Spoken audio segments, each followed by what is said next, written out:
Welcome to White Pill Radio, the roughly every other episode version of Theology on Air, which is an outreach of Theology by the Pint, which is a ministry in Houston where once a month we gather around craft beer, around, really interesting topics, ethical, theological, political, social topics, and we kind of debate and dialogue in person. You should try it sometime if you've never been. theologybythepint.org is the website. Learn about our upcoming events. Sign up. Become a donor. Help us out. $50 a month gets you into free to every event we have, and it really helps out our bottom line. Liking and subscribing this on your favorite podcast feed or, YouTube for sure. Especially check out our YouTube clips we're trying to make. We want you to watch that all the way to the end so you tell the algorithm that you like our clips, and then more people see them. So do check those out on the Theology by the Pint YouTube channel. But we can't talk about everything in person, so we have this podcast. And this version of the podcast in particular is post-apologetic, ultimately hopeful, applied theology, where we look at news and current events from a Christian point of view. I like to say that this is blessed talk, but not happy talk. So, we're going to look at some news and current events, all spicy, all controversial, and put a Christian spin on it, hopefully. I'm Evan McClanahan. I'm the pastor at First Lutheran Church, and I am joined by one new guest, which is wonderful, and one old guy, who you've heard from before. But, Matt, would you introduce yourself? I'd be happy to. I'm Matt. Would you like me to go deeper than that? You can maybe just say one or two things that are interesting about you. Like, are you a Christian, for example? I do. Okay, I do believe to be a Christian. I worship at a place called City of Refuge, which is a unusual church. It's actually shaped me quite a bit. It's international. There's quite a few internationals at that church, and so I've had a chance to see Christ from a bunch of different vantage points based on culture, and I found it to be a pretty useful body. Just actually left a meeting with our pastor this morning, so cool. I'm high on that. There you go. Really, you're high on that. You're not like feeling. We also had coffee, so I'm high on that. Okay, gotcha. Let's just be honest about that. Helps. Good deal. Well, Matt, glad to have you. Hope to have you back again in the future. I can already tell you're going to be great at this. So, and then while I'm pushing buttons and checking levels, Adam, where can people find you? People could find me working at the University of Houston downtown, where I'm a professor in the English department. You used to be able to find me at One Heretical Truth on X, but what? I guess that my account got hacked and suspended, so and they won't respond to my emails. So now, Did you call them? You can't call them. You can't. Call who? The bot. Yeah, they are exclusively online help. So anyway, I guess at this point, the best place to find me online is in the comments section of one of the articles that I write. Where can people read your articles? Lots of higher education outlets online, like Campus Reform, the James G. Martin Center for Academic Renewal, Minding the Campus, and then some non-educational, well, they're educational, but unrelated to higher education, places like the American Mind, the American Conservative, Quillette, IM 1776, and many more. Very cool. And you can probably talk a couple inches away from that mic. But thank you. Wonderful. Thank you for being close. It's better to be too close to the mic than not close enough. Well, you brought an article today, so tell us about it. I did bring an article. The article that I brought relates to a Vatican statement on what they call the cult of the body. And what they're doing is cautioning people against non-essential modifications of the body. And so I think essentially what we're talking about is plastic surgery. What caught my eye about this article is, one, I think that there is a real cult of the body. I think that theologically we were made to age. And that I think biblically there's a lot of credibility that comes with the signs of aging, that the signs of aging are a sign of dignity. And we've gotten to a place where I think that this is something to be embarrassed of or humiliated by. I think it's a welcome step that the Vatican has said this. I think it's kind of sad that it needs to be said.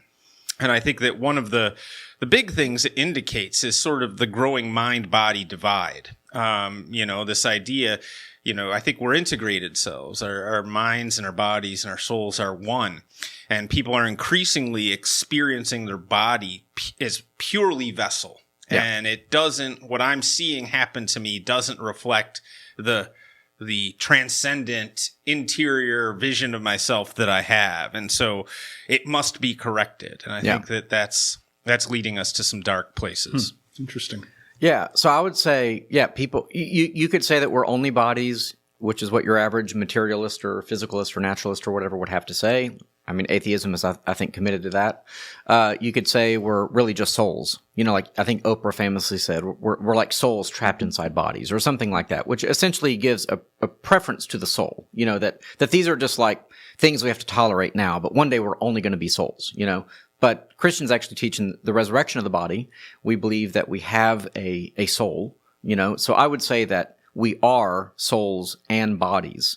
And so they're both important, and I do believe that upon our death, for example, we'll be separated from our body until the resurrection, and what that existence will be like, I have no idea. I don't know if it'll pass in the twinkling of an eye, or if I'll actually be like in paradise, pre-heaven paradise, before Jesus, judges the whole earth, and then I'll get my body back, and I'll be like, oh, I've missed you, where have you been? But anyway, yes, the modern... I think that as atheism, so many people who wouldn't have the guts to call themselves atheists live as atheists, right? They function as atheists. And so they default into materialism. They don't think about the transcendent. They don't think about their soul. They don't think about eternal realities. It's just, it's like God, Paul says their God is their belly, right? It's just, what do I do moving from one thing to the next, like a hungry caterpillar? And so therefore, if that's all you got, you want to delay this aging, death as long as you can. So there's just denial about it. And then there's Botox and everything in between. So. Yeah, that's it. Wow, so many thoughts. So I told you I just came from a meeting with my pastor. Before that, I meet every month with a group of folks, one of whom is a pretty prominent plastic surgeon here in Houston. Great guy. But the juxtaposition of the conversation I had with him and this conversation is really fascinating. So in that conversation, he was describing, in addition to his plastic surgery, he has moved into a space of wellness, which ironically enough is how do you prevent injury, prevent illness. But he's also been studying about how much money is being poured into preventing death. Have you all heard about this? No. Oh, absolutely. Billions of dollars. Like the billionaire class, you talk about, the belly being really the only appetite. And so they're trying to figure out how do they take these billions of dollars and live for as long as possible, possibly forever. And there's some researchers that believe it's possible. Well, there's the Johnson guy who spends Don't die. Yeah. That's right. Okay. He's the most promoted. Yeah. But it's a big business. Thing. Okay. It's big business. And then I know there's the the AI, the Black Mirror type where you put your consciousness into a computer server and live forever, quote unquote, in that way. Yeah. So all of these draw back to the idea of a pride that I am God. And so I get to shape my current self. I get to describe and define what my future self will be. And nobody, not even God Almighty, not even death, claims anything on me. So this is a dangerous direction. I think we're going from a faith point of view, and it's a very confusing one because if these scientists are speaking what they believe is true, then there's a possibility of a moment when people are living 150 years. And again, the plastic surgeon, who's very well aware of these things I spoke with this morning, says that's coming. It's also a marker of an absence of faith, right? Agreed. I don't need to, the only reason I need to seek to prolong my life is if I don't believe I'm going to live forever. If I don't believe that there's an afterlife. I'll say this, and we've got Matt here who shares already. I see one distinctive physical feature with me, and that's that I don't have hair. Beautiful face. You high testosterone guys, you make me sick. What I wanted to say is I started losing my hair at about 19 19 years old, which was I wouldn't say very difficult, but I really didn't like it. I wasn't comfortable with it as a young man because I started losing it very young. In retrospect, that's one of the it's a great gift that God gave me. See, that I needed to I needed to reconcile myself to these signs of aging at a relatively young age. And I see men my age now who are just beginning to lose their hair, and they're at the CVS, getting a basket full of Rogaine, and oh my gosh, and I'm just like, man, it doesn't work. Let it go. Let it go. Yeah. Or apparently you fly to other countries and get hair transplants. You do it for the 10th of the price or something like that. Like Joe Biden, for example.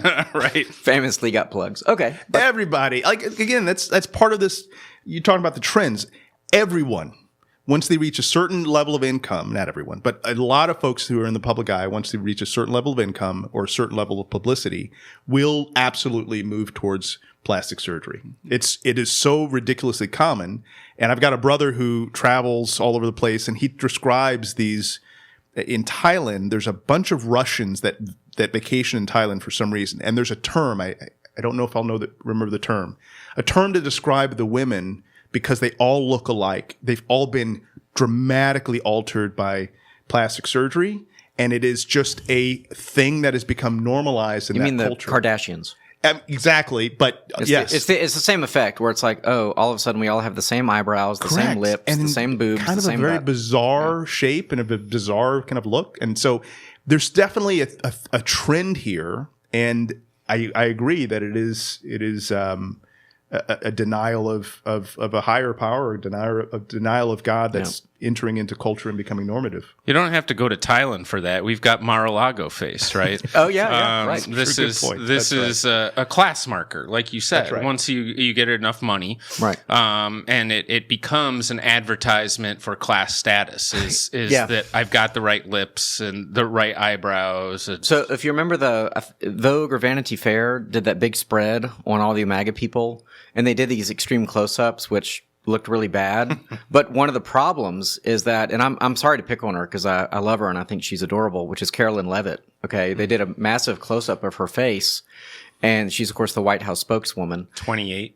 Yes. Very young, beautiful. I mean, but that close up, you know what you saw? You saw little needle marks all on her upper lip. And I hate to point that out. It's kind of, I have like cringe for her because like she, but she got the puffy lips, right? Yeah. And that's just a very small thing, but it's like, your lips were fine. See, I have puffy lips, but that's genetic and, I like them. Well, she wanted them because that's Mar-a-Lago face. Right. It's this like sunken cheek. I can't describe it because I'm not into style, but clearly, the good news of the white pill, right, is pretty clear, which is that on Christianity, you can age. In fact, the Bible talks about like in Proverbs, like the guy with the the white hair on his temple. Check him out. It's a crown of splendor. Crown of splendor. There you go. Yep. So like we can age, and if your community is other Christians, which usually once someone becomes a Christian, it primarily becomes other Christians, although that might be more rare now. But when you age, you'll be around other people who have this biblical worldview about the body, which is that it's okay to die. Now, I will say, within there are ethical dilemmas that I think could be explored that are interesting in the pro-life sort of natural death question. Like, I think some Christians believe that we always have to go to heroic measures in the name of being pro-life to keep people alive. I think that's the fault at the other end of the spectrum. Agreed. Some people are denying death because, they don't want to face what's in the afterlife or whatever. But Christians are denying death in the name of life. And it's like, well, no, dying well is a Christian thing too. So it's okay to die. That's right. Great. Sorry if I keep telling stories about please. Me, but my dad is 88 and he is declining physically. And his doctor, his neurosurgeon, slipped me a note to buy a book called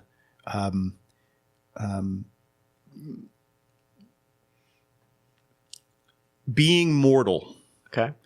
And that book talked about how technology, just like with Botox and plastic surgery, technology is actually creating these opportunities for us to wrestle with ethical and moral questions that we've never had to wrestle with before. Right.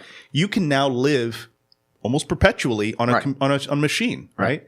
And so because of that, now there's a desire to extend life. But to your point, a good death is actually honorable. It's actually beautiful. Hey guys, Sarah Stone here. Sorry to interrupt what I'm sure is a riveting podcast episode, but Theology by the Pint needs your help to continue providing these podcasts, offering our in-person events, and growing so we can bring thoughtful conversation and the hope of the gospel to a world that's increasingly walking away from church and from faith. Now that we're a 501c3 nonprofit, all donations are tax deductible, so we've crunched the numbers, and if each listener of this episode gave just $1 for each episode you listen to, we'd put a huge dent in our annual budget. So consider giving today. Go to theologybythepint.org/give and click the link to donate. Thanks so much, and now back to our show. But our technology is now making that less and less culturally normative. Yeah. Oh man, and I come from healthcare too. But I want to die. Today? Not today. Okay, right? Like I can make that happen.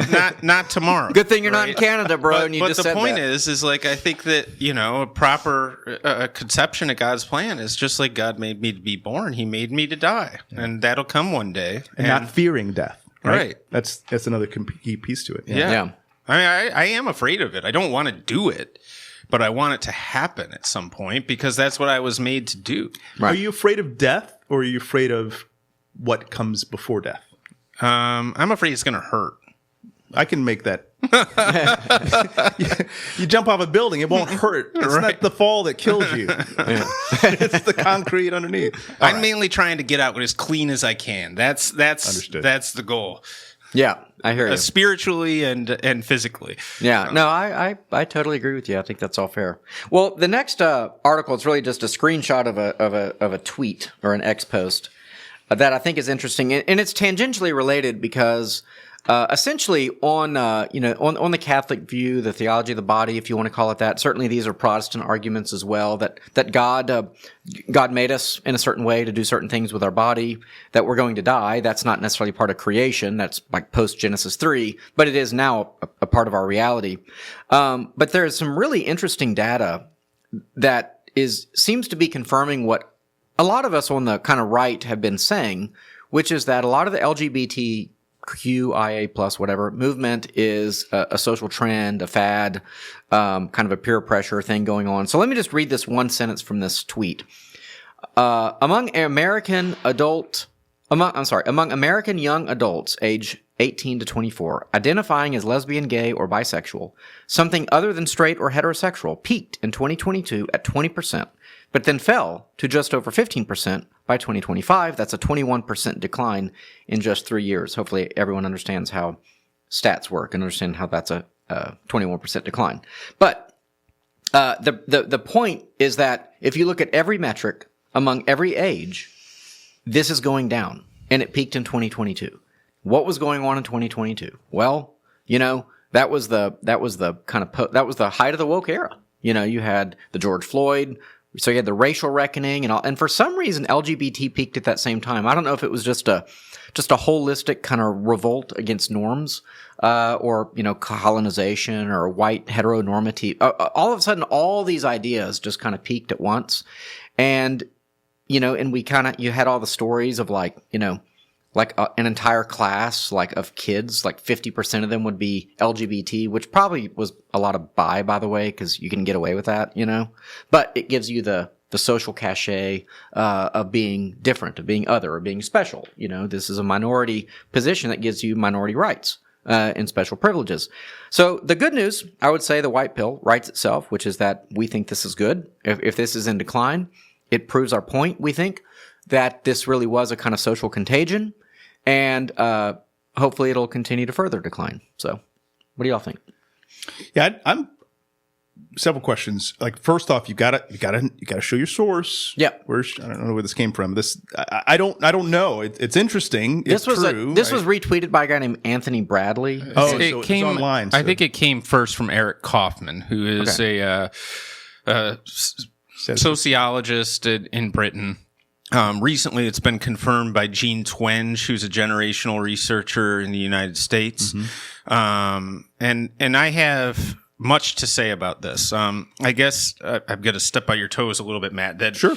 You can reply, but Evan, I think, gave the right-wing account of this, which is, we're inclined to kind of spike the football. See, it was just a fad. See, it was just peer pressure.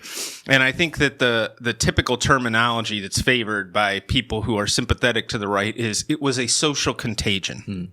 I really think there's some problems with this rhetoric and the rhetoric that it was a fad or a trend.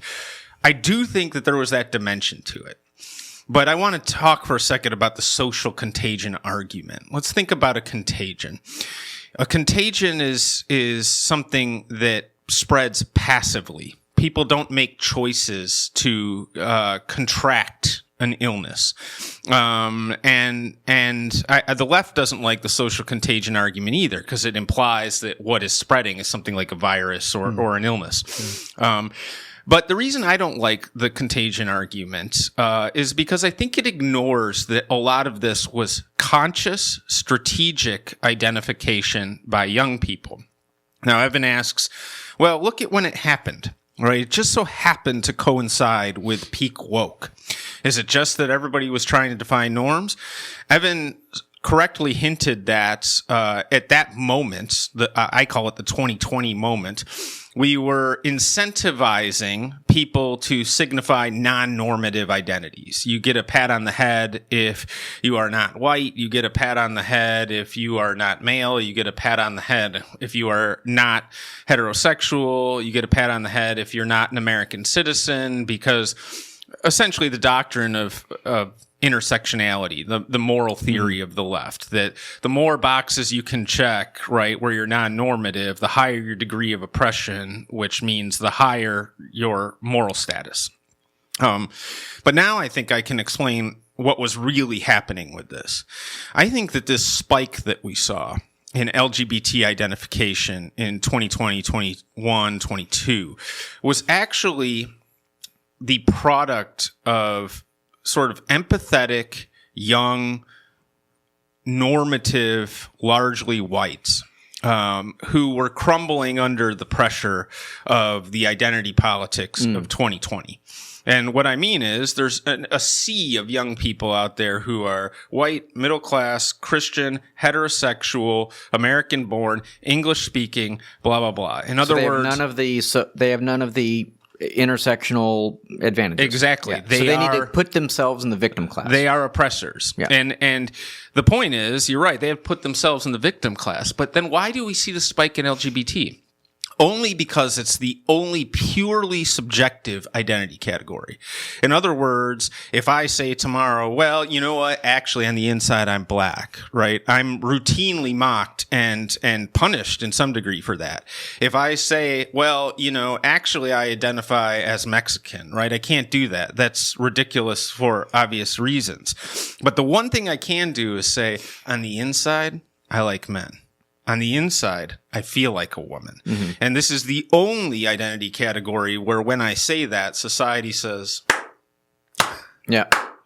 And it's right. it's not testable. That's it. Right. And so this was my one way out. This was essentially my lifeline. I can't deal with the pressure of the social and cultural attack on my identity, and I can't think of myself as oppressor because I don't feel that way inside. What can I grab at? Yeah. Well, maybe I'm bi, right? And at least that purchases me a little foothold in the moral hierarchy that intersectionalism established. Yeah. Now, you could say, well, and I know I'm going on for long. I'll shut up in a moment.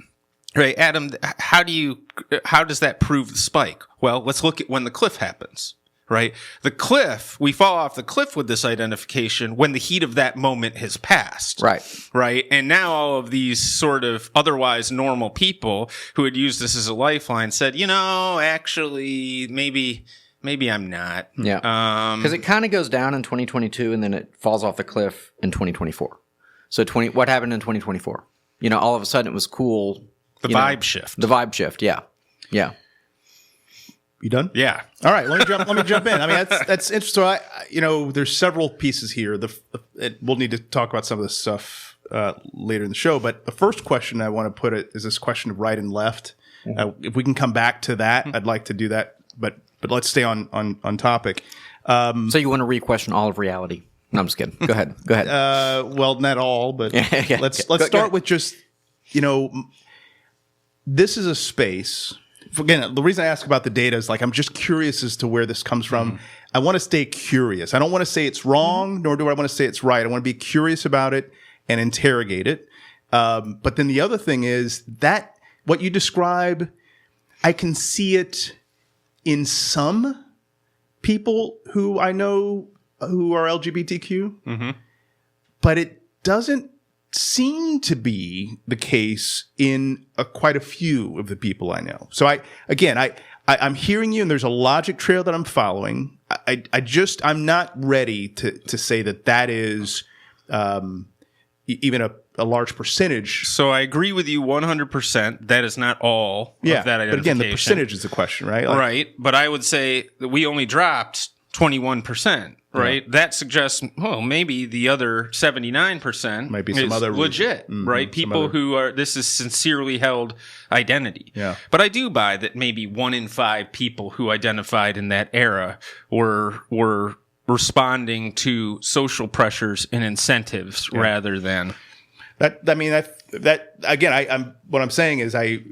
hear that and I can understand that logic, and I don't want to write it off because there's some sense made there. But for me, white pill is coming back to some element of what did our faith do to either contribute or injure a misunderstanding or a misrepresentation of a misalignment of behaviors with our faith. And my argument here is that the church in particular, Christians, have created a space where people who are questioning their identity don't feel like they can come and have a conversation with a brother or sister in Christ, because the condemnation that will come from that will mean that they will feel even further confused, or they won't even bother asking the question. They'll just go to people who will encourage them to follow their heart, whatever that means.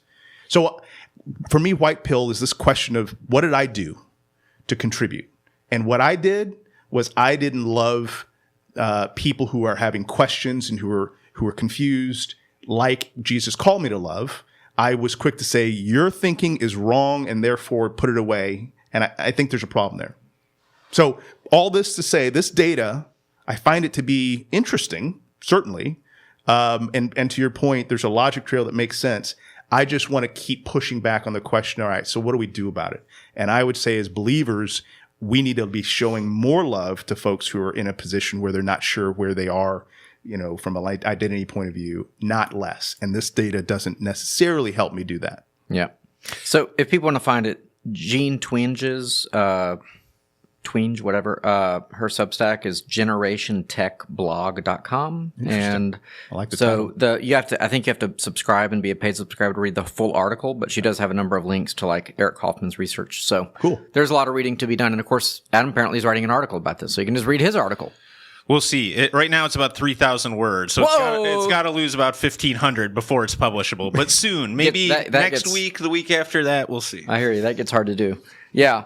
Okay. Well, I'm happy to say that I gave the conventional conservative take on things. That's literally my job here. So, so what is my job? If your job is to be a contrarian. You're actually doing your job well. I think. So I want to pause it because you just said the conservative view. Right, or something which is that this was something like a social contagion, and it peaked, and now it's not peaking. So then, what do we do about it? Which we kind of agree on, but maybe just for different reasons. I think this is a valid question, though. Yeah. What do we do about it? And I think that the risk on the right is the football spike. Is like, see, told you. Right, we're done with that. Yeah. And I literally talk to high schoolers. And you can actually watch these videos on our church YouTube channel, on a very regular basis. One day I talked to 10 high schoolers. 2 of them were guys in dresses. So yeah, I deal with this all the time. Yeah. And I'm very clear in how I address it. So that's what I do. I'm probably not I'm not the nice Jesus loves you sort of evangelist. These are the social norms to which I conform, and I think the whole world ought to conform. And I think you would be happiest if you conform to that as well. I do think, to push back a little bit on what Matt's saying, that we haven't loved them in the way that Jesus would have us love them. That may well be true, but I also think that we need to acknowledge that the concept of love and what constitutes love is dictated from one end, right? Sure. And I think from the perspective of many of these young people, the only legitimate way to truly love them is to affirm. Correct. And once once that standard is set, then you won't let me love you, because the only way to do it is to accept your frame. That's right. And that's not love. Yeah. But it's also a cultural context where we live in, where kids grow up believing that individualism is the core value that matters. So if I decide I want to be, whatever the thing is, it is my choice. I don't have to answer to anybody. I don't have to even consult anybody. I can decide what I want to be, whatever that may be. And your job in an individualistic culture is to affirm it. And if you challenge it in any way, that's wrong in our culture. So fundamentally, the culture is driving some of this stuff. I have these conversations with my kids. You talk about the college or high school students. I have conversations with my kids and then their friends and college students. And this theme of I get to decide everything about my world without regard to anything is underlying much of this. So that self is sovereign. Correct. Self is sovereign, yes. And that's individualism. Yeah. So one of the things I've recognized, I say high school, but they're high school kids going to the community college getting dual credit. So it's a lot of college kids as well. Yeah, it's literally across the street. So I just sit in front of the church, and then kids come over and talk. And you sit in a chair, or you just sit there and I just sit in a chair with a table. That's really in the shade with cameras and microphones. God is real. Change my mind. Literally that. Yes, it says God exists. Atheists do not exist. Marriage is between a male and female. Abortion is wrong. Change. Do you have that sign up, really? Yeah. Huh. Yeah, but I made a new one today I want to tell you about. Yeah. Because it dovetails to all this. So I just made a new one and ordered it this morning, which is because in having these conversations, I'm realizing what I keep saying to these kids is, like, you guys are blue-pilled. Okay. In other words, y'all have all these sets of beliefs that you think are so absolutely orthodox, like and true. That basically individuality is king, that I can determine my own morality, that I can be an atheist agnostic, or, oh my goodness, the combinations they have of governments is crazy. I'm an anarcho-communist. It's like, well, I would think those would be opposites, but whatever. I mean, I guess technically not, since communism promotes statelessness, but whatever. Okay. So they've thought about all these things, and basically what I realize is that they've never really heard the alternative. They've never really heard a promotion of Christianity. They've never really heard a promotion of conservatism. They've never really heard anything about abortion other than her body, her choice. It's like just one cliche after another. And so the sign basically says you are blue-pilled, on purpose, which is the first thing, which is what you're talking about, which is like, why do you live?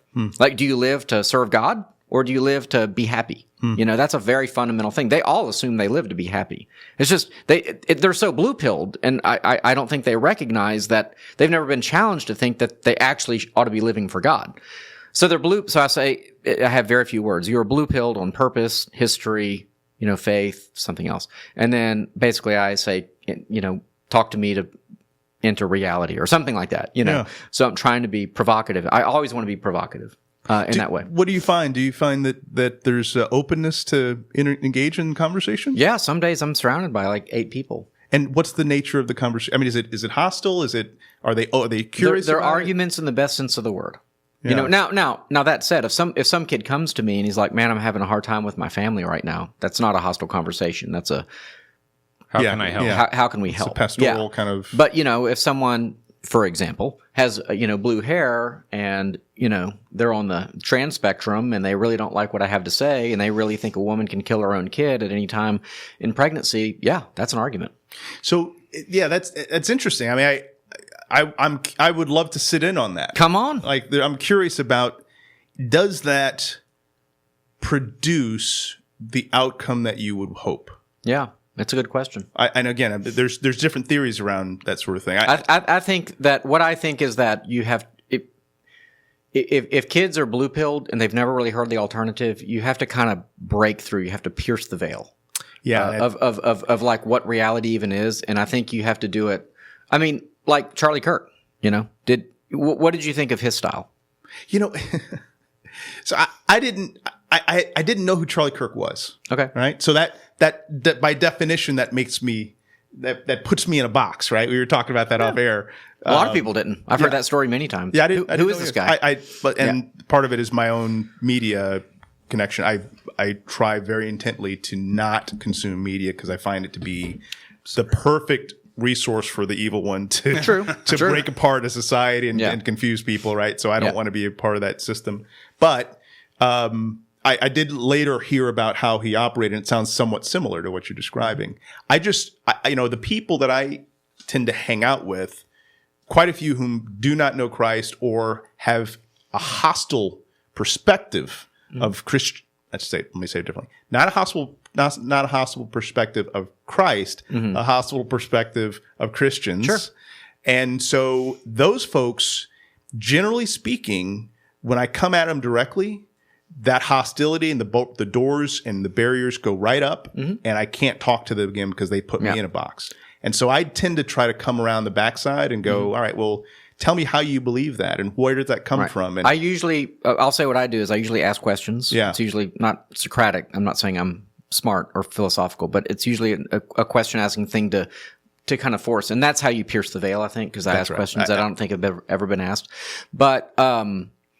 But also, it is my belief that I am showing them respect by treating them like adults. This is talk about rhetoric and you talk about social engagement and all of that. I think one of the misunderstandings of our world is that the only way you can respect someone is through affirming. It's through affirming. Yeah. It's the same kind of problem, which is like, well, no, I respect you by telling you the truth, Yeah, well, I mean, again, it's a hard line sometimes. I really would love to sit in and kind of see how that goes. I tend to approach it, and again, I'm not suggesting that you shouldn't. I'm suggesting that I have found it to be more effective for me to approach from a state of curiosity. Yeah. Why is your hair blue?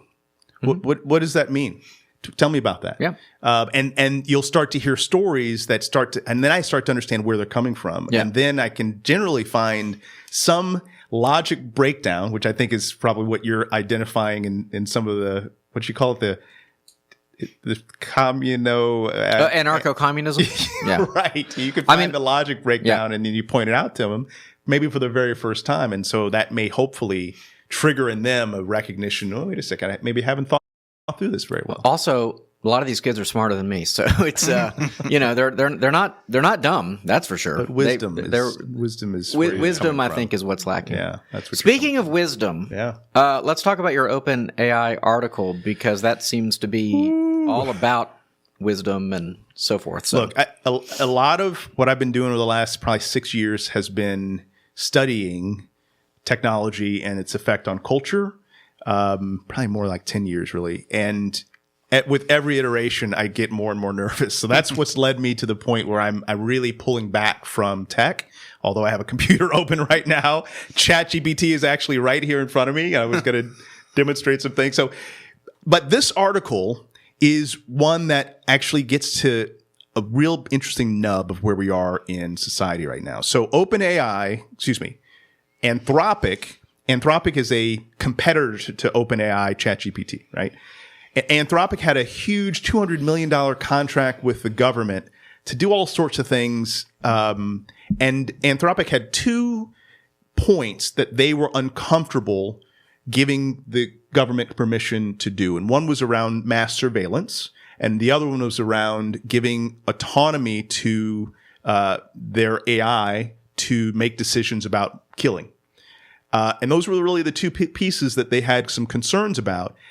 In the current laws, tech is moving so fast, there is nothing that states anything about what is legal in those 2 areas of surveillance. Because again, we couldn't surveil everyone 5 years ago. Now we can. Or in 1776. Right? Well, I don't think AI was around. It might have been. I don't know. I've got to look at my history. But the point here, what happened was Anthropic said, we want assurances, Pentagon, that these 2 things will not happen with our technology. And the Pentagon said, we will follow the law. And Anthropic said, yeah, but the law hasn't caught up with the ability of technology to make decisions.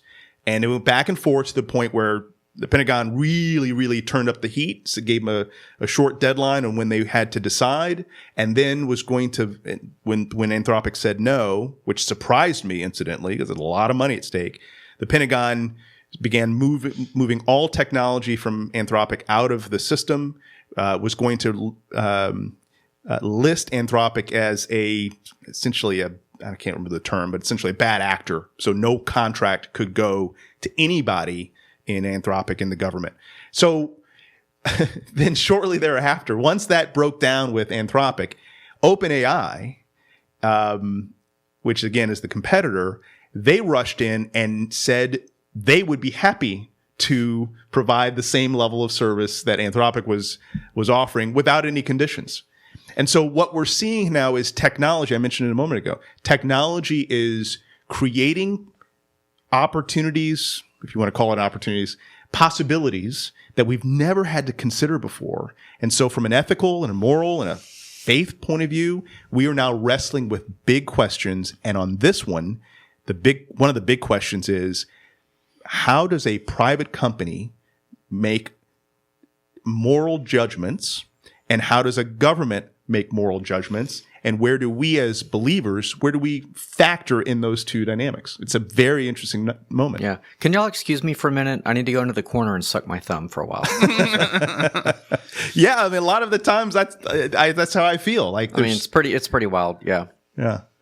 So yeah. Christians have debated the moral ethics of war, the limits of theory, like limits on violence, right? Things like that. And so with AI-assisted weaponry, who owns the moral concern and moral responsibility in murder if AI is making or killing or defense, whatever you want to call it, AI is making the decision? Yeah. The answer is the algorithm, and that's the point. Right, it diffuses responsibility. Exactly. Yeah, and I would don't blame me for the nuclear warhead. Yeah, I think that this is the dark side of this technology. This is precisely the value of it, is to take these decisions out of human hands to, dissolve culpability. I would also say this is one of my refrains. Technology is the least democratic force on the planet. Technological advance is the least democratic force on the planet. The internet changed all of our worlds in innumerable ways, and nobody ever asked us if we wanted our world to be changed. Our world is about to be changed again radically by AI, and the point that you made that interested me is you said the law hasn't yet caught up to this. This is the nature of the beast, and I use the term deliberately, right? Is that the rate of advance is so fast, the law can't catch up and won't catch up. Correct. Which means that any oversight is gone because Sam Altman has vested interest in expanding the use of this. Absolutely. So its creators aren't going to check it.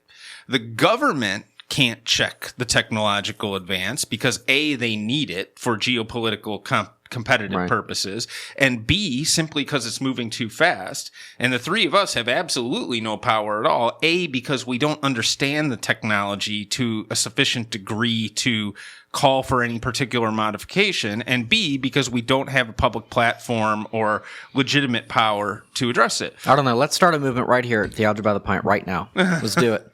You don't think Congress is like swift and agile and can quickly respond to these sorts of I think nobody's at the wheel, figuratively and literally. Right. And I agree. I think that's scary. So let me clarify and that. The stock market depends on it, right? I mean, like the whole stock market depends on like AI right now. Right now, yeah.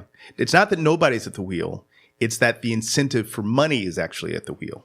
And so the incentive is to do more and to push the limits of what's possible, even though we don't have the wisdom to know how to handle that. Again, technology is advancing beyond our wisdom. And as a result of that, money is actually the driver here. So anytime I see a technology that come online, the question I ask is, where are the incentives? And for OpenAI, all the AI products and social media before it, it was your attention. Now AI actually is an agent, so it actually can make decisions, which, to your point, it outsources morality. And so as believers, again, what do we do about it?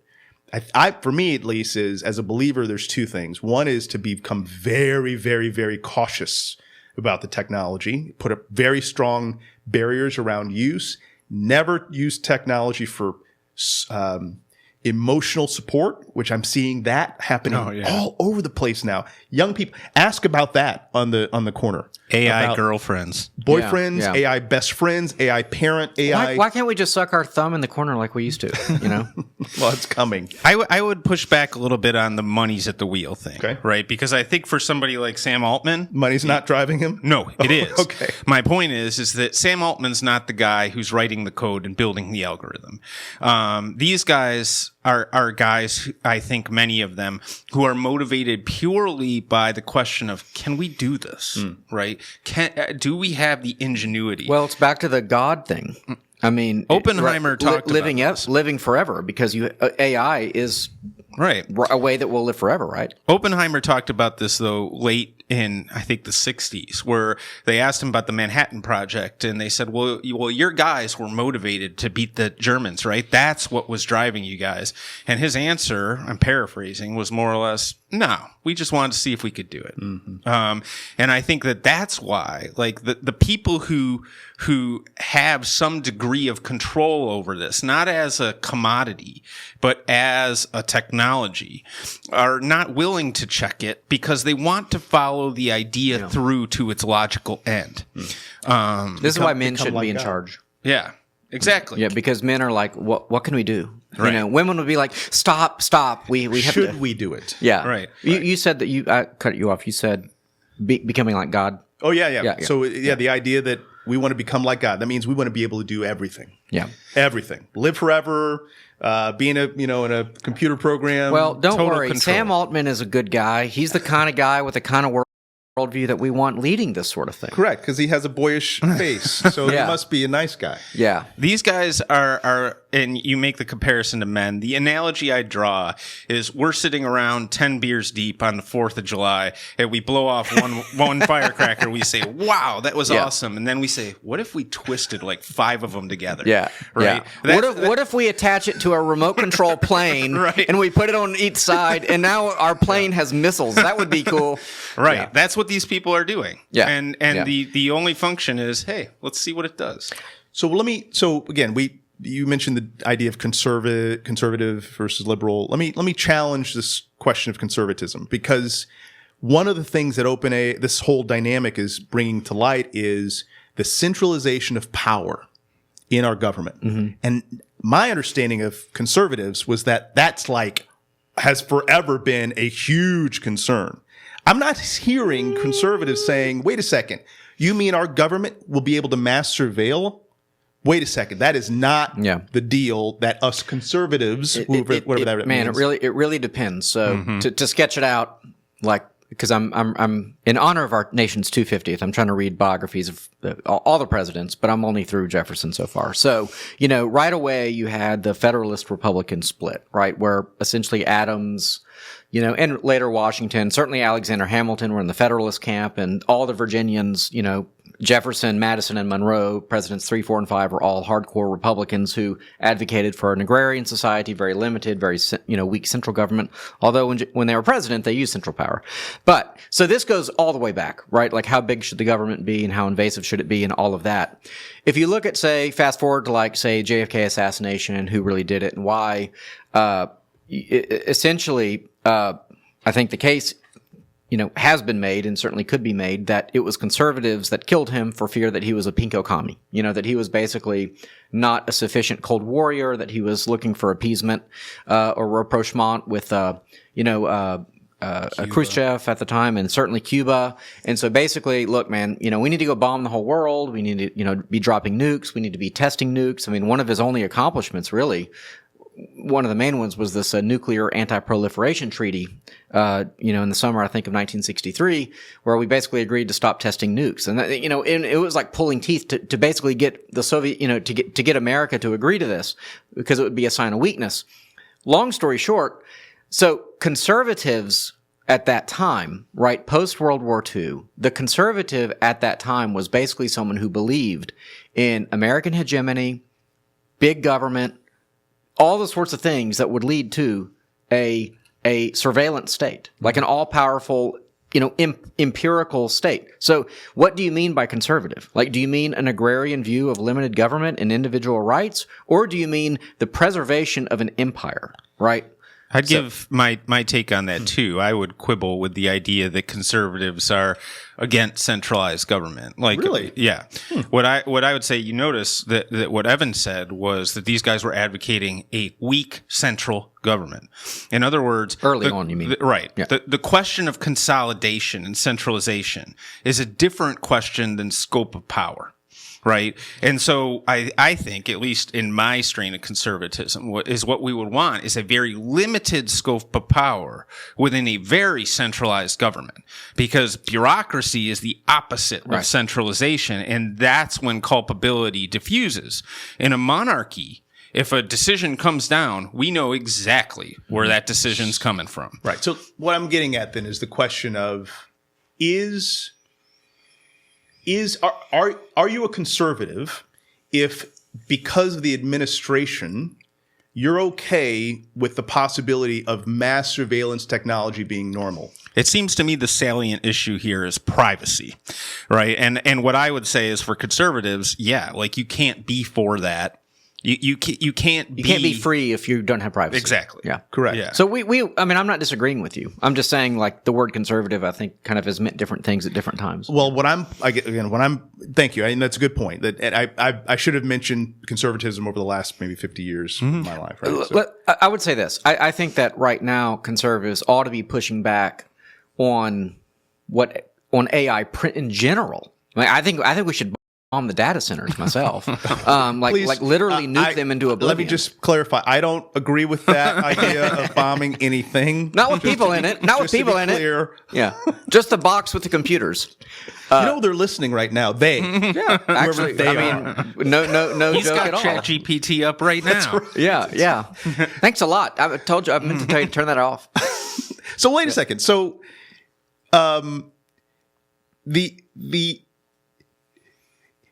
I have not heard anyone on the right, the political right, which again, I debate what that term means, but I have not heard anyone argue that this is a problem. I hear about folks who don't like Trump arguing that this is a problem. No, who don't there are lots of people in the right. You're looking at the wrong places. Like Steve Bannon, for example. Okay. Who I don't listen to as much anymore. But. Okay, anyone in Congress? Well, I think that's the no one's leading the ship. I mean, I think it's okay. We're back to the 1950s. What's the biggest problem on earth? Communism. Okay. So what do we, the conservative position is, the right position is that leftist communism is a problem. So what do? We build a bunch of B-52s and we go contain it. Yeah. And so now what is on the right, we still have the problem of Middle Eastern terrorism. Neocons passed the Patriot Act, which is a violation of privacy. It was surveillance. It was just more difficult because they had to listen to people on telephones. But that was the Republicans who passed the, Patriot Act. Is that conservative? Well, is it conservative to try to catch somebody before they blow up the World Trade Center? Like, I don't know. Like, I don't think there's an easy answer to that. And likewise, what the OpenAI guys and whoever are going to say is what Trump is going to say. That's what's his name? David, his AI guy, the billionaire guy that David. I know who you're talking about. Peaks or anyway, whatever. He's like on the All In podcast or whatever. Anyway, like what they're going to say is, well, China's going to have AI. That's fears driving the ship in Congress. Right. It's like, if we don't do this, China will, and we're in a battle for 21st century hegemony. Why did we just bomb Iran? They literally said, well, because it's a stupid argument, but Israel was going to bomb Iran. Iran was going to retaliate by hitting all of our bases, of which we already have, 50 in the Middle East or something, which they did, and 6 of our servicemen have been killed. And women. And thank you. And see, I think can't you say men like in certain contexts, like where? No, you cannot say men in certain contexts. Isn't Marjorie Taylor Greene, wasn't she a congressman? Anyway, but the point was, like, we have to therefore kind of preemptively do this because of all the machinations that will follow. Like, that's the argument. Is that a conservative argument? Well, it's conservative in one sense. It's not conservative in another. I agree with you. There should be more pushback, but I think that no one is willing to do it because at this point, Republicans would have to rebuff their own administration, which kind of is bad form. And there is a conservative argument, if you will, for the preservation of the American state through military. I mean, the fact of the matter is, America is the world police. We do keep the shipping lanes open. The dollar is the reserve currency because our Navy has naval superiority still, over the world. And now we're trying to now we also need air superiority and we need AI superiority. Yeah, those are all the forces against people like me saying bomb the data center. Well, without any people in it. Again, let me be clear. I'm not advocating for bombing of anything. No, I would want to just, again, from a white pill point of view, I would want Christians to realize that we're moving into a place where mass surveillance not only becomes common, it actually becomes easy. Oh, yeah. Right? So every data that you interact with can be analyzed within moments with an AI algorithm that's running all the time, day or night. It can track your movements, all sorts of really, really, really disturbing dynamics. Well, and my concern, my multiple concerns around this, but my major one is that it's okay for some reason in this moment, either because we're afraid of China or we're afraid of the administration or whatever the fear is, but it's okay. It's not okay. And as a white pill kind of deal, we should be, as Christians, saying, wait a second. No, we should be allowed to operate with independence without anybody looking over our shoulder. And that voice has not materialized in any legitimate way. I think a lot of people, though, normal people, not in Congress, just normal Americans, will welcome the culture of surveillance, right? It is going to have benefits for you. You're going to have a record of all sorts of things. And further, I think that sort of privacy is shunned as a cultural phenomenon. We got people like, they get their bag from Wendy's, with their chicken nuggets. They got to get the phone on to show themselves eating in the car and commenting on this stuff, right? Like I know people who say, what do I care what people do? What do I have to hide? Right? Why do I need to have anything private? Mm-hmm. And it's the old Benjamin Franklin quote, he who sacrifices some liberty for security deserves neither. I don't know if he said that or if it's apocryphal. But this is the era of OnlyFans and driver's seat videos and everything else. Like privacy is antique. Yeah. I think it's different. I think, it'd be interesting to know, but I don't think that most people would be comfortable with their government having large reams of data. And again, we have two choices. It's either going to be government or it's going to be Sam Altman who is going to have the large reams of data on our movement. Let me try to meet you halfway. Okay, we don't bomb the data center. We just go with really big wire cutters, and we deprive it of power in data. Correct. And I also think if you wrap your cell phone in an aluminum foil, and your head, Faraday bags, baby, here we go. I think that's a good plan. In all seriousness, though, like if you look at the Blade Runners in the UK, right? These are the guys that go around and like take down the ubiquitous surveillance cameras, and so they destroy them, And really? so I think Blade Runners. Yeah, they're called. So isn't that what they're called? You've made two comments about destroying things. I'm feeling a little awkward. I mean, is it wrong to destroy a government camera? It's called hyperbole. I think mostly. Good. But, good. Just as long as it's clear. I tried to meet you halfway with the wire cutters. You didn't. Wire cutting is. I'm down with wire. Okay. I prefer the aluminum foil. I mean, in the name of somebody having privacy, right? Would some destruction of open AI property be justified? It's an ethical quandary. What are we going to do? Well, it's coming. It's actually here, and our laws won't catch up for years, and the populace may not be aware of the dynamics and the dangers associated with this. I tend to. So let me offer a couple of white pills. One is that. There's a story maybe a month or two ago that Waymo hit a girl, I think it was in California or something. She was 12 years old and she jumped out in front of the car or something like that. Anyway, so they ran the numbers, the probability, and they said, well, yes, she was injured. I don't know if she was killed or injured, but it said something like, but actually it would have been worse if it was a human driver. So if I were to be, now granted, that's in their interest to produce that report, but maybe it could be that as much as I don't want driverless cars, and I don't. It's the old Rush song from Moving Pictures album, Red Barchetta, right? It's about the guy going into the countryside and driving his uncle's old red sports car because there have been laws passed that don't allow people to drive because driving is freedom, right? That's why it's so quintessentially American. You can go wherever you want, And once you have driverless cars, maybe the Tesla, won't go to church one day because we don't support church anymore. We've decided, right? So I don't like that. However, the argument for driverless cars is that, well, yeah, maybe every now and then someone will get run over because it didn't react in time. But people get run over by humans all the time. Thousands. And in fact, fewer people will get run over by driverless cars. So what's the cost, So maybe there are some AI improvements to our own sensibilities. And again, I'm not suggesting that there are not benefits of AI. I'm saying that the hands that hold that AI as believers, we need to be paying attention on the cutting edge of this tech because the tech is going to create all sorts of problems in our faith. You just described. Let me give you another white pill. Yeah. When the Trump ticket and heir apparent ultimately is killed in 2028 because Trump is going to, have a poor presidency from here on out, and a Democrat gets in power, then all those Republicans that are pro-privacy are going to come out of the woodwork. Correct. Because now they get to oppose the administration. And that's again, how it works. That's where I really struggle with you using language and others using language around conservative, liberal, progressive.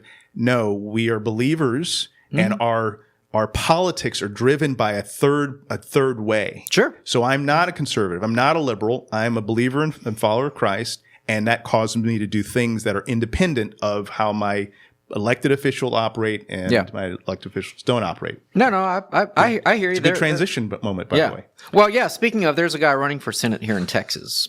You may have heard of him. He's all the rage these days, literally. James Telarico. Telarico. Don't start doing that. Well, no, I didn't mean to. Is that okay? Did I do it wrong? Talarico. Yeah. What is that? Like is that Kamala and like sounds Italian? I don't know. Well, he doesn't look Italian. I'm trying to provoke you. I think he's guys, African American. That's as Fair, an African American, I can say that. By the way, all right. Okay. Well, James Telarico. He's spiritually. Did I get that right? Yeah. In his soul. I've heard him speak. He's definitely not black. I've heard him. Go on. Sorry. Yeah. No, he's a whiny white guy, if you ask me. But he's running for Senate. He won the primary here. Texas has absurdly early primaries, and so he won over Jasmine Crockett this last week. And so he's going to be on the ticket against either Paxton or Cornyn for sure.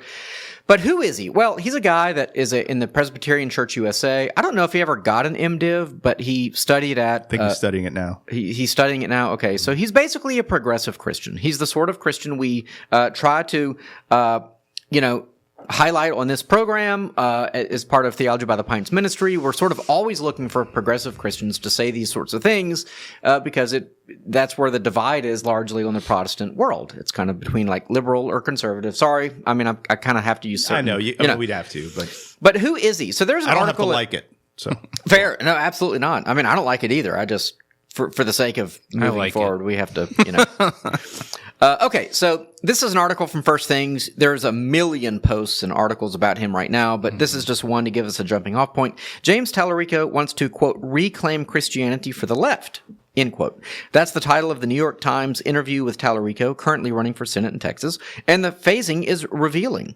One does not reclaim what one currently possesses. The progressive mainline, whatever else may be said of it, has not possessed a vibrant, living Christianity in a very long time. That the New York Times would frame the question this way is, at least, an honest, if ironic, admission of defeat. Interesting. So, if you don't know, First Things is a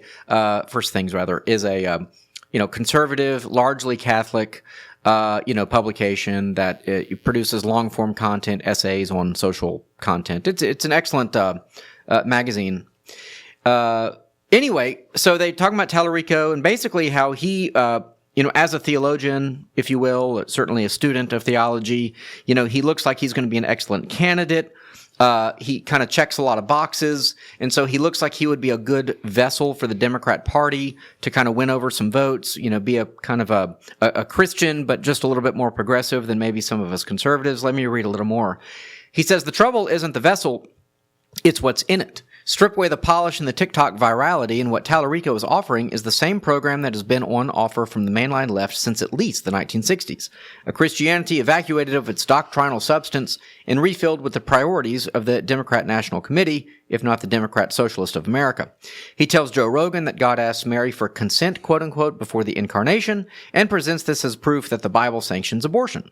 He tells Ezra Klein that the Bible is all over the place when it comes to marriage, quote-unquote, that Paul's declaration in Galatians 3:28, that's that man is neither Jew nor Greek nor slave nor free nor male nor female, is, quote, pretty woke for the first century, and that all religions contain the same truth as Christianity. These are not bold new insights. They are the exact positions one might have heard in the Princeton Theological Seminary lounge in 1984, and they were as wrong then as they are now. The only new thing is the medium of delivery.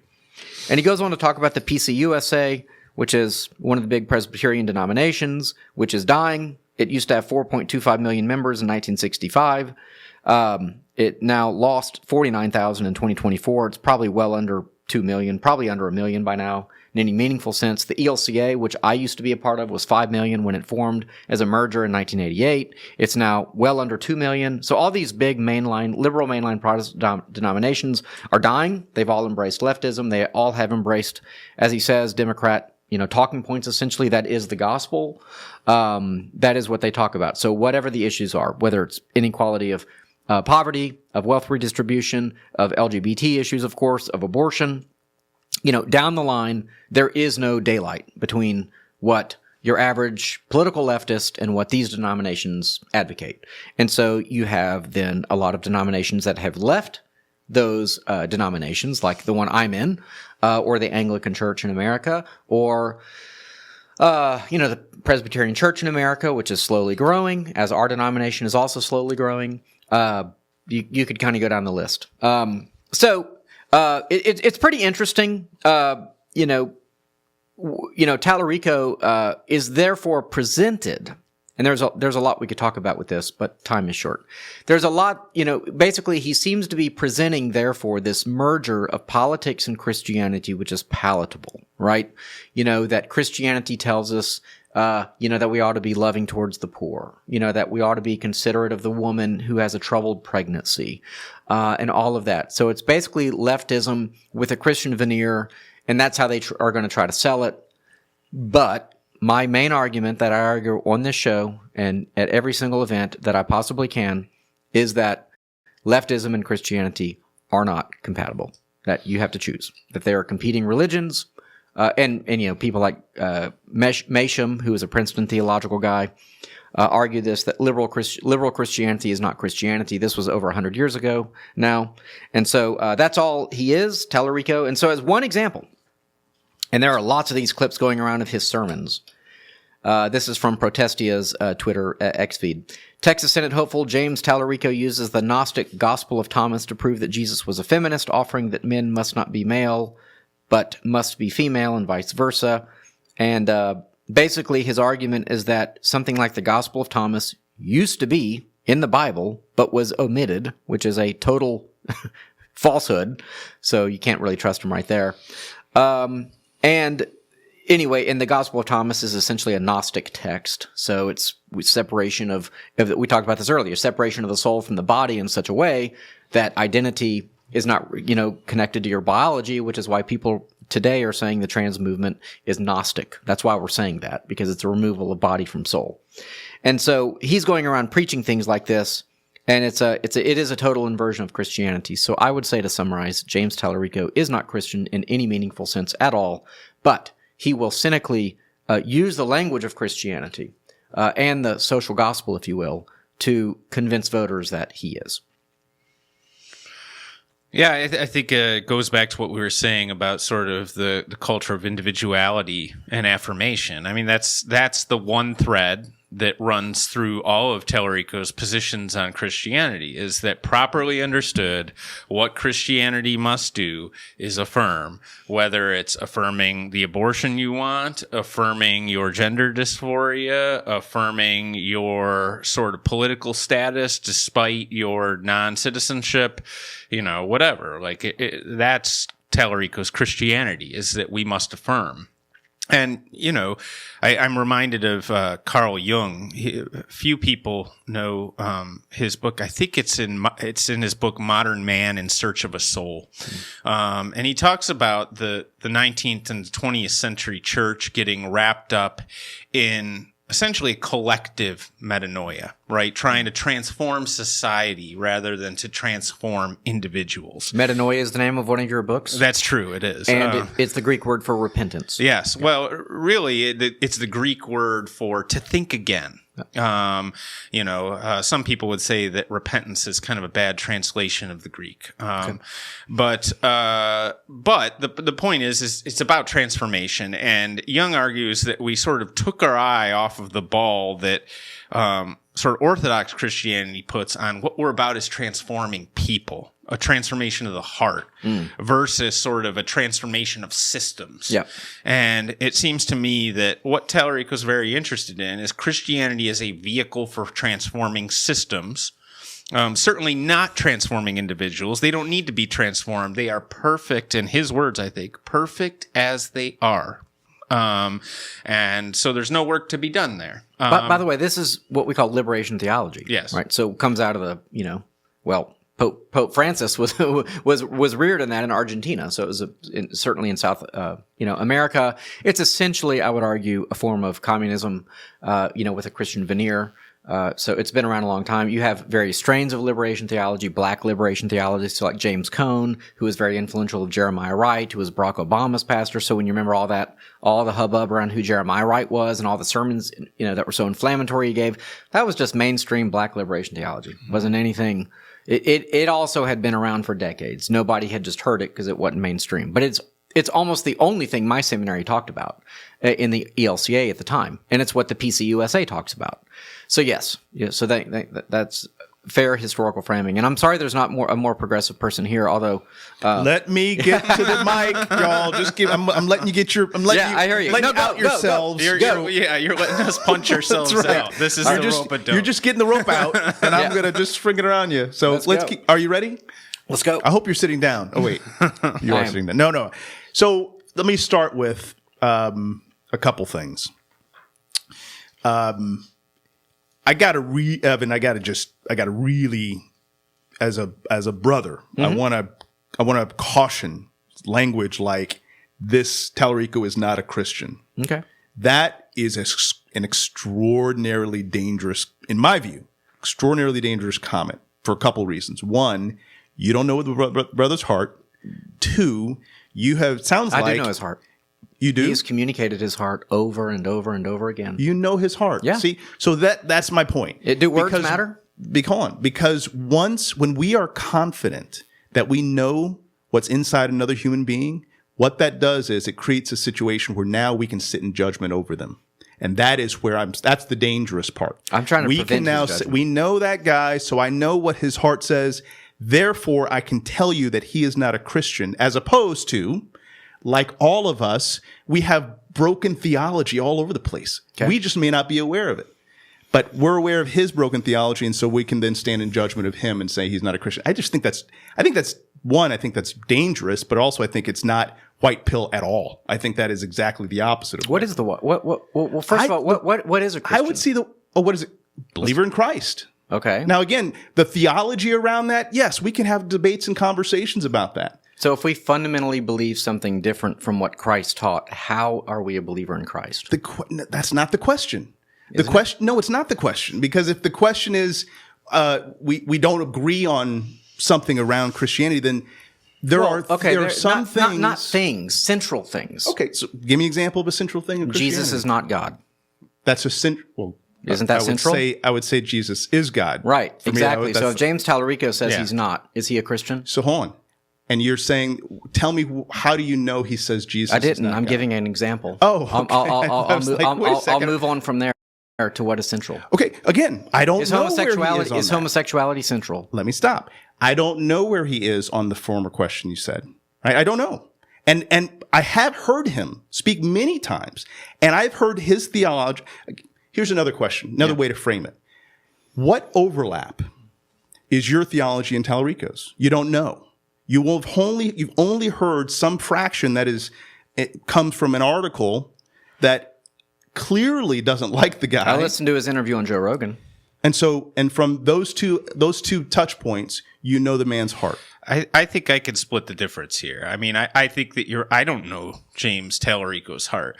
What I do know is I don't know James Telarico, and yet I'm called to make a decision on him as a political actor, right? And what a vote is ultimately is judgment. Agreed. And so I'm called, like, if I believe that political action is a good thing, and I do, then I'm called to make a kind of judgment. Absolutely. And I can't go over and knock on James Telarico's door and ask him what's in your heart. What I can do is, what has this man said in public context? Correct. But what I heard a moment ago was judging his heart. He is not a Christian. That's my basis. I'm to be clear, I'm not judging his heart, I'm judging his words. Well, to say that someone is not a Christian is going beyond judging his words, in my view. Okay. So my point, though, about this is if you listen to Telarico, and I hear overlap in his theology and mine. Can you give us some examples? Well, you mentioned him, loving the poor. But Jesus talked about the poor a ton. Yeah.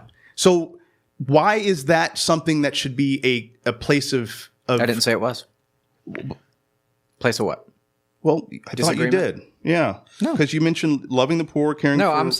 I'm saying when he says that there's no distinction between male and female, or that we must support a trans person's right to an abortion. Okay. So now we're getting down, and so in your mind, those are essential. Oh, yes. Okay. So that is theologically not where I am. Okay. I don't believe that those are essential because Christ never spoke to those. Yes, he did.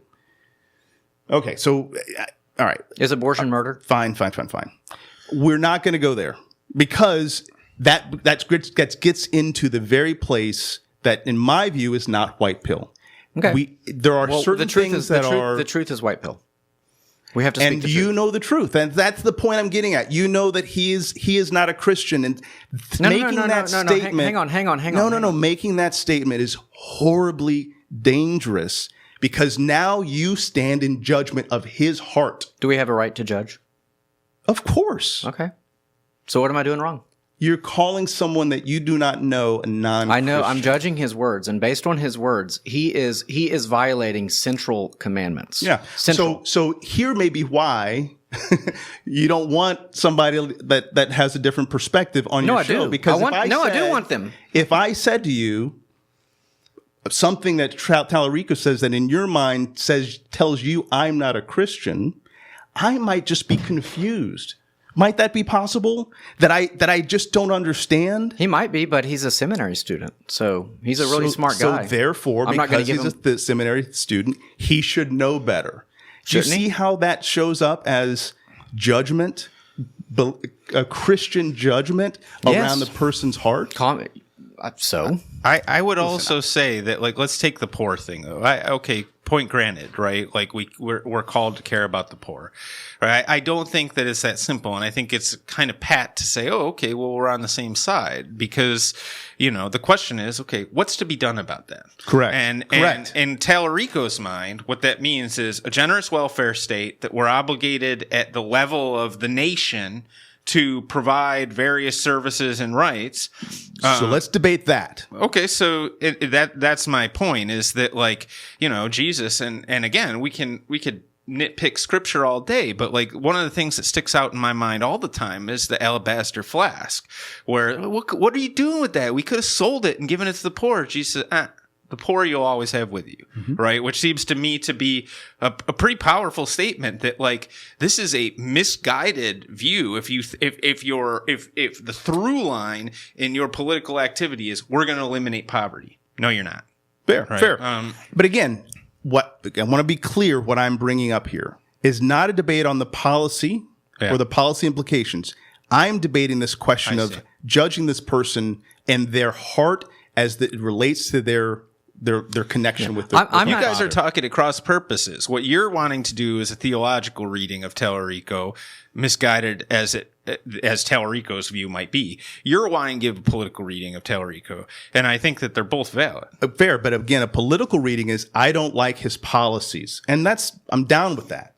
Where I think he's especially cynical, though, is that he is using the veneer of Christianity to normalize leftist policies. And I would hope that you're just as critical of the folks on the quote unquote political right who do this exact same thing.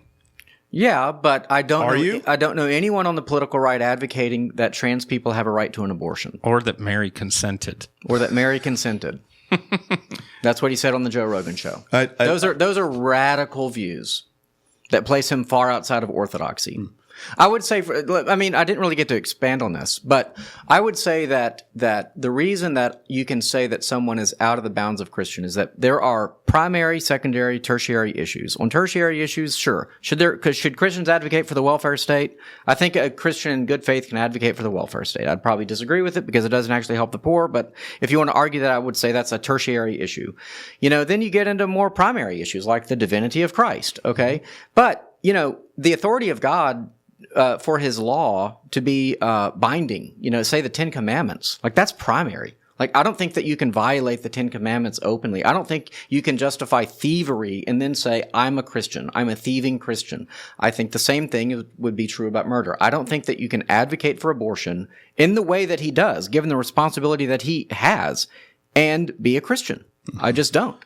Now, if I might be wrong about that, and I might be judged by that, but that's the principle I'm standing on. I'm a thieving Christian, though. Right? Like, Aren't we all? In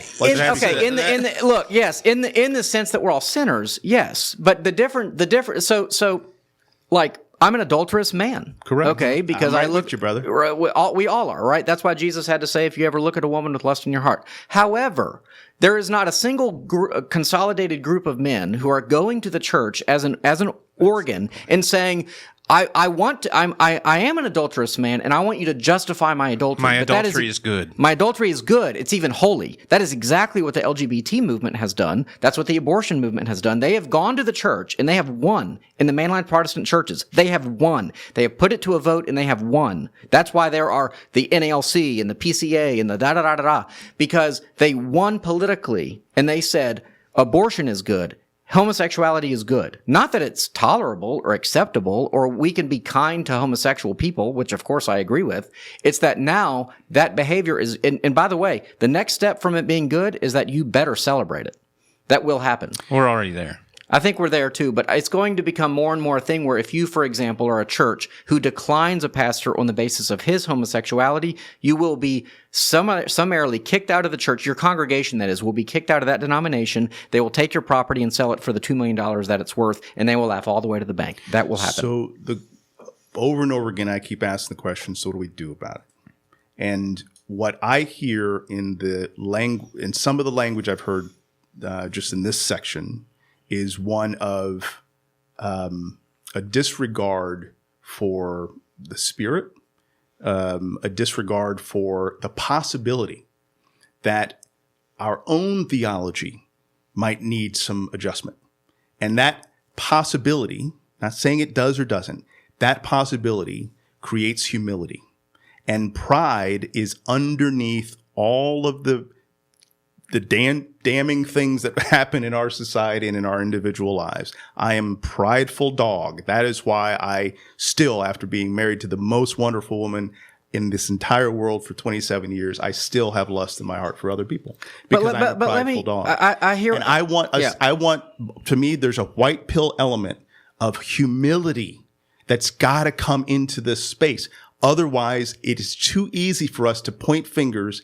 They're wrong, therefore we're right. They're down, therefore we are elevated. And that is the very thing that Christ argued against. Okay, one fair, of the fair. very things. I don't think I agree, but let me just ask this then. Like, yes, humility, but do we not have certainty about anything then? Is everything up for debate in the Christian sphere? On Christian ethics? I think you guys are talking about a question of generosity about motives. You know, I think that I side with Evan here in the sense that I think that this is a cynical application of Christianity. I don't think. Again, I hear you, and again, I'm sorry to jump on that. Go ahead. You get the last word, and then we'll go. Sorry. Okay. No, you get the last word, and then I would hope that my brothers who consider themselves conservative, like you guys do, or my brothers who consider themselves liberal, would have the same humility applied to the people that they support and the people that they don't. Yeah. And I can point to dozens of situations where our current political leaders who consider themselves on the right have done the exact same thing that Telarico has done, and there's been no mention at all about that concern or that conflict on the folks who are supportive of our president in this case, or whomever you want to choose. That part to me is definitely not white pill, because we have chosen a side and then we follow that side regardless of how they align with Scripture or how they align with our interpretation of Scripture. I think that's wrong. I agree that in a two-party system, there are going to be lots of ethical and moral compromises made to a kind of pure Christian faith. I agree with that, and we're going to end up in arguments like this as a result of that. But it is the system, and it is what it is. You know. Can I give my white pill on Telarico? Yeah. This is the same fluff that we saw from Beto and Wendy Davis beforehand, and all of the oh my gosh, what a gifted politician is very much of the moment. So my white pill is Telarico's going to lose, and you know that'd be my take. Yeah. Well, I really appreciate the conversation, Matt, and I hope you know that it, you know, I hope it doesn't need to be said that it's nothing personal, but these are good conversations, because I mean I want our audience to be thinking about kind of the you know, where those kind of dividing lines are, right? Of when, you know, we stand firm on something, but you know we give generosity in other ways, you know. So, but having gone to a very liberal, you know, ELCA seminary, this is all I ever heard. I just don't think it comes from a generous spirit. I mean, it really is a competing religion where the authority of God is non-existent. I mean, I've heard him speak, and I disagree. But let's move on. I'm sure we'll call it a day. If you invite me back, which I'm skeptical of, that's not true. I hope you come back every single time. What are you talking about? This has been great. There'll definitely be time to talk more about Telarico and the election and all that stuff. Incidentally, if there's a recording of the speech that you saw, drop it in the chat. I'd like to. Oh, he's been on a bunch of podcasts and things like that. I know that, but it sounds like you've seen a Telarico that I haven't seen. So, like, if that Telarico is out there, if this talk that you saw is out there, I'd like to see it, because I want to see, you know, what I'm missing here. Fair. Yeah. All right. Well, we got to wrap it up because I'm hungry. Yes. And you got to get home. So, oh my gosh. Adam, where can people find you? Not on X. Hard to say right now. I just give my, if you want to talk to me, I'll give you my university email address. It's Ellwanger, ELLWANGER at UHD.edu. That's University of Houston downtown. Thanks again for the invite. Yeah. And you can find me, Matt Barnes, at mostly I write on LinkedIn, and that's at Matthew C. Barnes on LinkedIn. So take a look. Cool. Thank you. And at City of Refuge Church. And City of Refuge Church. And we're doing a storytelling event that I'm organizing for folks in our church who will be coached on how to tell a story. I think there's a whole gospel proclamation skill that we have just somehow atrophied on as believers. And so on March 28th from 2 to 4, this is a little plug, we're going to have a storytelling night where folks from age 7 to age 70 who will be coached on how to tell a story. We'll be talking about immigration, transformation, and community on stage. So, is that the day before Easter? Is that Easter Saturday, the 28th? No, that's the day before Palm Sunday. Okay. Yeah, sorry. Yeah, is it? Right. April 5th is Easter. Yep. April 5th is Easter, everyone. Sorry. Put it on your... No, I'm just kidding. Yeah. No, I have to like emblazon that in my mind like the year before, you know. Anyway. Okay, well, you can find me at firstlutheranflhouston.org. If you would want to. You probably don't want to, though, after this. But anyway, it's been fun. Thank you, Matt and Adam, for coming. Until next time, we encourage you to question freely, think deeply, and disagree as needed.